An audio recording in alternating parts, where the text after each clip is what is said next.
Well, Alan Menken, we've had a lot of people on with us on our interviews over the last couple of years, but I don't think anybody has more awards than you do. You've got plenty of Oscars and Grammys. You just got a Tony Award last year. And then this summer, you're on the Emmy ballot for a song you wrote for the Neighbors. How did that come about that you wrote that song for that episode? Well, the creator of The Neighbors is Dan Fogelman, and Dan was our writer of Tangled. Who, Glenn Slater and I wrote the songs, and he wrote the book. And he just got in touch and said, "Would you be interested in doing a song for a musical series for a musical episode of The Neighbors?" And I took a look at the show, and it's a riot. I love it, and we had a interesting idea, and we said, "Yeah, let's do it." And love working with Dan. It was great. The song is "Sing Like a Larry Bird," and it has some. The episode is "Sing Like a Larry Bird." Oh, okay. The song is called, not the easiest title to remember, more or less the kind of thing you might see on Broadway. Right. I was watching it last night.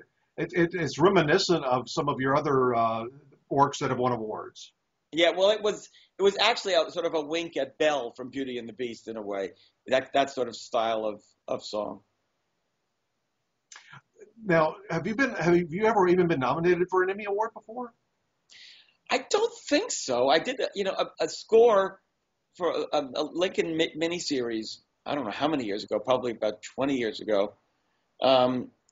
It may have been nominated. I feel silly. I don't remember. Since I am a member of the Academy, I believe I probably was nominated. I feel embarrassed that I'm not entirely on top of what it would have been. Well, you've obviously been more focused on films and other projects rather than TV, so you haven't been eligible probably as much as some of the other folks. Well, but that's true. Yeah. The thing that I found most interesting about you being on the Emmy ballot is you're one of the handful of people that's really got the three steps along the way to the EGOT. You've got the Grammys, you've got the Tony, you've got the Oscars. You're just so close. There's 11 people that have won all four.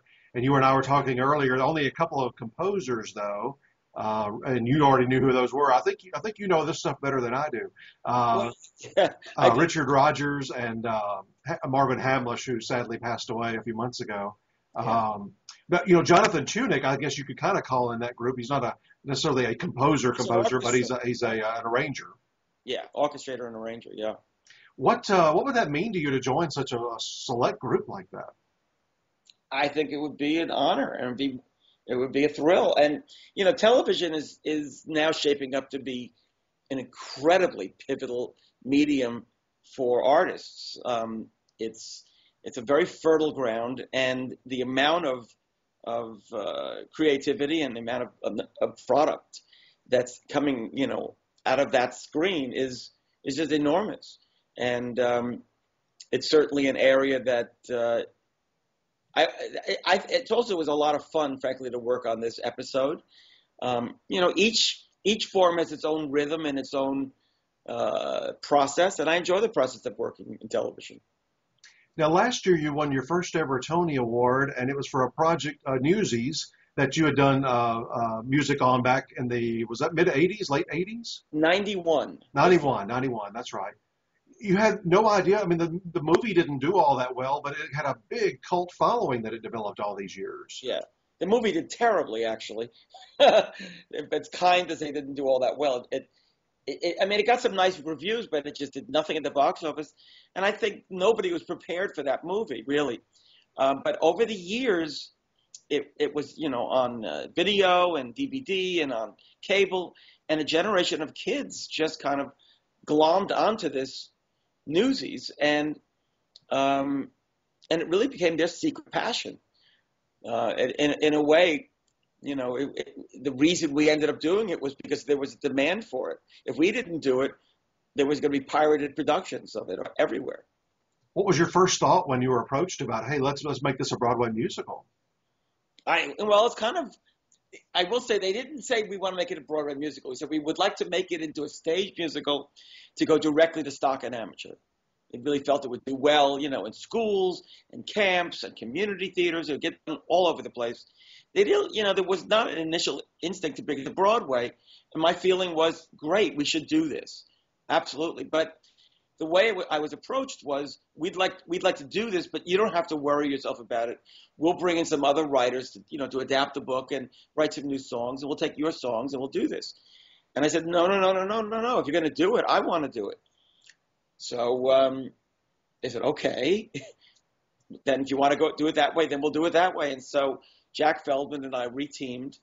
We reteamed first with the original writers of the movie, Bob Zudiker and Noni White, who are wonderful collaborators and did a wonderful job on the film.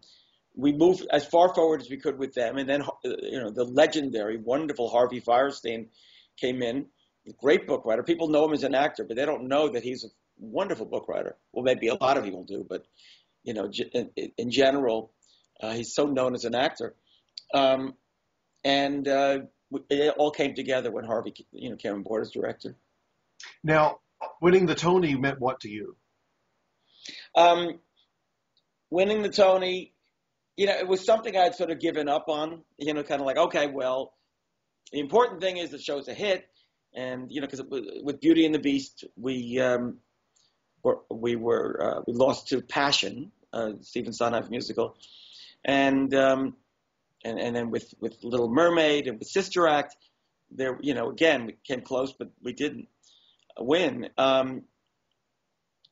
When I finally won the Tony for Newsies, it was a thrill, and I have to admit it was kind of like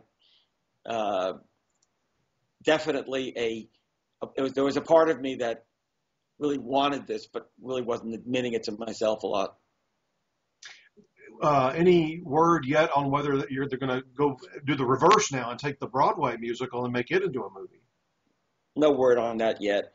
There's been talk about, with lots of projects, but, doing, like, for instance, Beauty and the Beast went from animation to the stage, and there was talk about bringing that as a live action film to the screen. No specific talk about that yet. I'm kind of working my way through your career because I just find it so fascinating. Let's talk about the Grammy Awards. You've got 11 of them that you've won. Probably the in terms of the category, the biggest category you've won was 93 Song of the Year for Whole New World. What did that mean? I mean, you'd won several for songs from movies. You'd won other categories, but to win Song of the Year. Song of the Year that's enormous. And that was, I think it was a shock for a lot of people. It was a shock to a lot of the NARAS people too. That's a big award. That's a big award. And especially for writers like Tim Rice and myself. We were up against, some rock and pop icons. And it meant a lot. And it's now it would be hard for a song like that to win the Song of the Year because the ways that they vote at NARAS have changed since then. But that was a great moment. That was a great moment. What about Aladdin in terms of Broadway? What's going on there? Aladdin is ready, and we're in pre-production. We go into rehearsal in the fall, open at the Ed Rivers Theater in Toronto, and then we come to Broadway in the spring. Okay. To the New Amsterdam Theater. It's that close. Oh, it's very close, and it's really good. It's very different from the movie. It takes everything that's in the movie, but it expands it in a really good way because we went back to a lot of the original material that Howard Ashman and I wrote for the movie, and we were able to incorporate that back in, and that's really special to me. Only two people have in Academy Awards history have won more Oscars than you, and I'm sure you know who they are. Walt Disney, a company you work quite a bit with, and Alfred Newman, another composer. He won 9. You've won 8. Edith Head's also won 8, but all of them are gone. So I mean, you've won more than any living person in the world right now. Kind of crazy. When you first started working with Disney, it was just perfect timing that's when the rejuvenation of the animation started at the company. And you were a big part of that. How did you even get involved with Little Mermaid? Well, that was really through Howard Ashman. After Howard Ashman and I wrote Little Shop of Horrors, which was a big hit off Broadway, and then it was a movie, and it toured. And one of our producers was David Geffen. David Geffen, I think, was very much in touch with people at Disney and recommended Howard as somebody they should speak with. And then it was through Howard that the decision was made to do an animated musical of Little Mermaid, and Howard asked if I would come and do it with him, and the whole new chapter of our lives began. You won 2 Oscars for that, then just a couple of years later, 2 for Beauty and the Beast, then 2 for Aladdin, and then 2 for Pocahontas. So you won 8 over like a 6 or 7 year span there. Yeah, it's amazing. Yeah. This is a crazy. I mean, did it ever get old? I mean, did you ever feel like, wow, this is like overwhelming here? Yeah, it didn't get old. It got surreal. I mean, it's kind of wow, and of course, in a sense, it stopped at a point where I think I was doing my best work, which was the project after Pocahontas, which was the 7th and 8th Oscars, was Hunchback of Notre Dame, which I thought was, probably the most sophisticated work we had ever done, and it was really ambitious for an animated musical. But it's clear that at some point, sort of a saturation point was reached.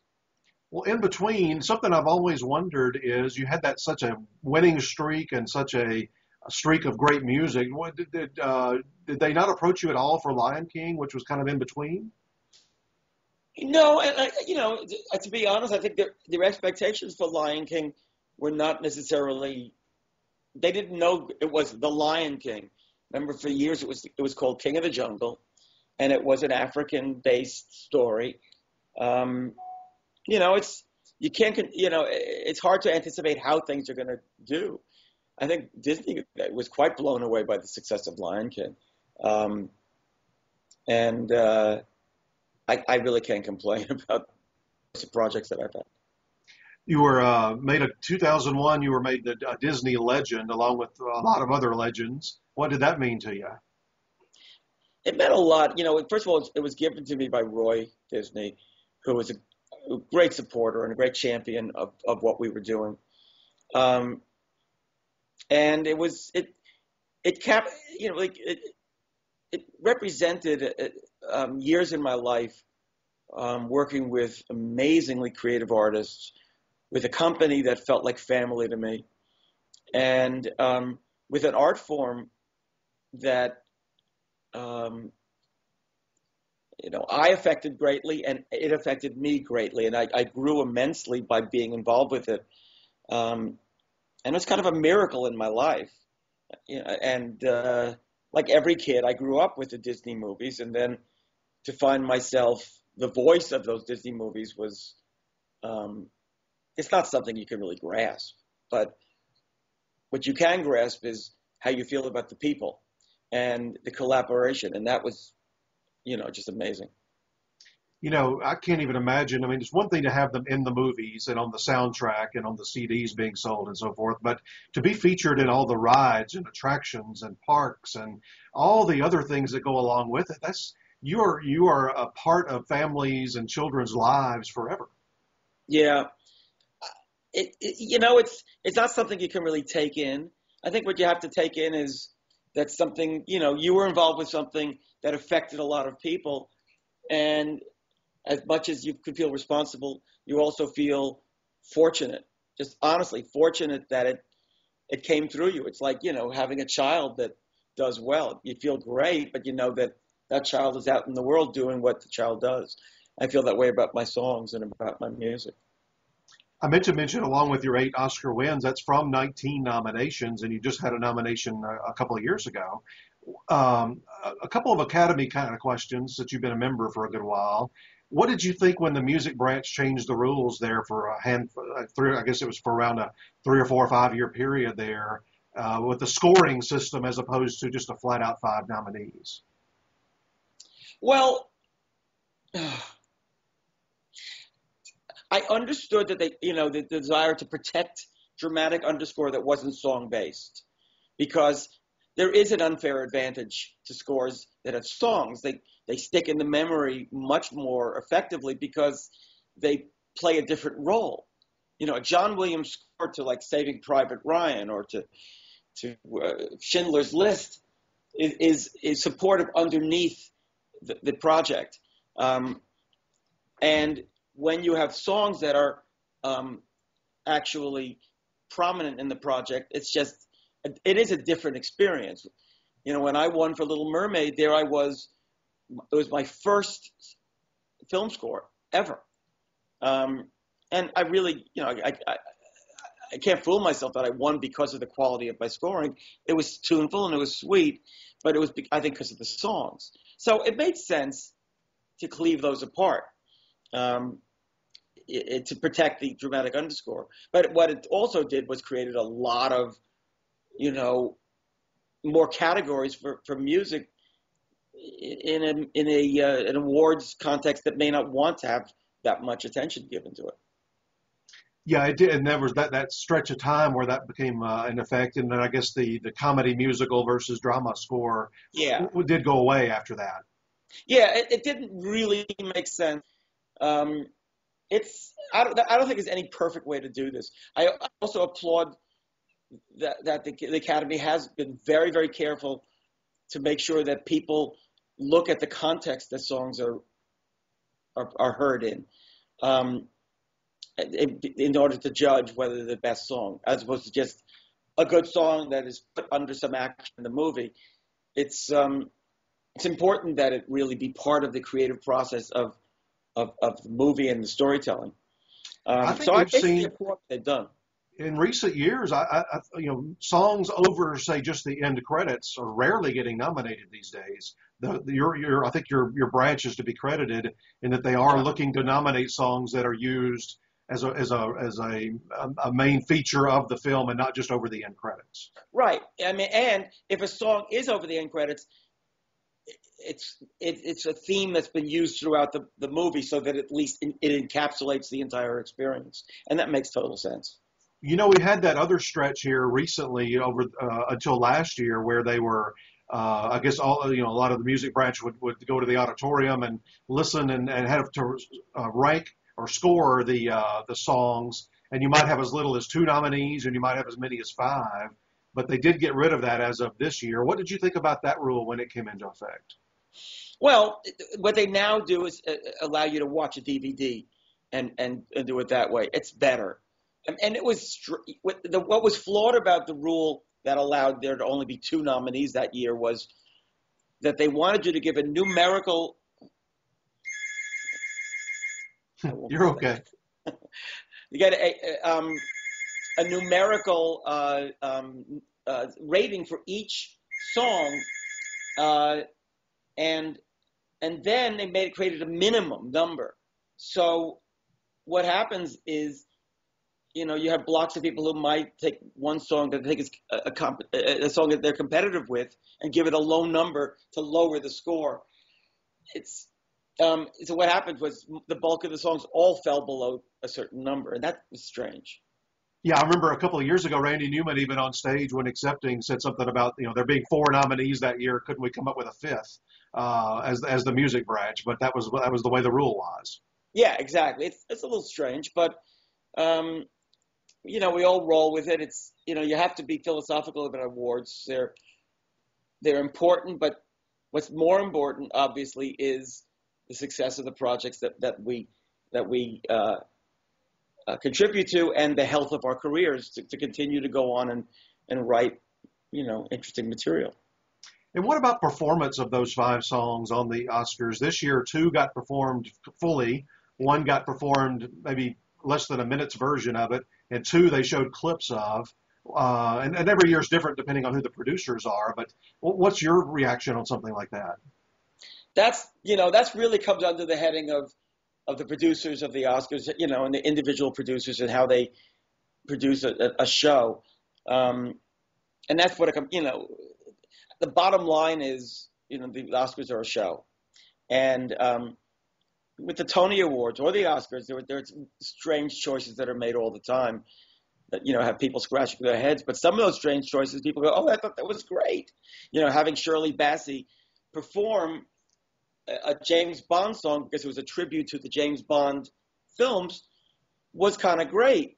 But at the same time, it was a weird coincidence that it was in the same year as a song from a James Bond film was being nominated for Best Song, and it was a little arbitrary.